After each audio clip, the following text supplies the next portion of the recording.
PCOS तपाईहरुले सुन्दै आएको नाम हो यो पोलिसिस्टिक ओभरियन सिन्ड्रोम किनकि नेपालमा 7 देखि 10% रिप्रोडक्टिभ फिमेलमा यो देखिएको डिजिज हो।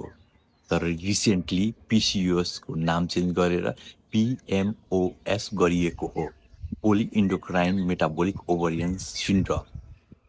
यो एउटा एक्सटेन्सिभ रिसर्च स्टडीपछि नाम चेन्ज गरिएको हो।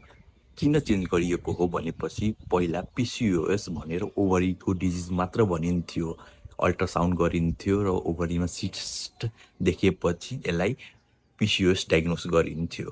तर अब ओभरीमा सिस्ट नभए पनि यो डिजिज हुन सक्छ, किनकि आफ्टर एक्सटेन्सिभ रिसर्च यो के भनिएको हो भनेपछि एउटा अम्ब्रेला टर्म डिस्क्राइब गरिएको हो।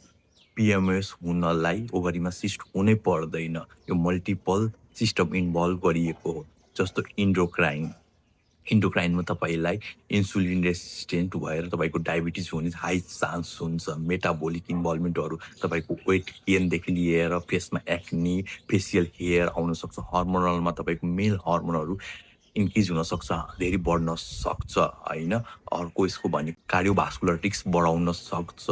अर्को भनेपछि यसको साइकोलोजिकल इन्भल्भमेन्ट पनि हुन्छ। रह्यो ट्रिटमेन्टको कुरा, के ट्रिटमेन्टमा केही चेन्जेस आएको छ त? हैन, पहिला जस्तो ट्रिटमेन्ट थियो अहिले पनि त्यही ट्रिटमेन्ट प्रोटोकल नै छ।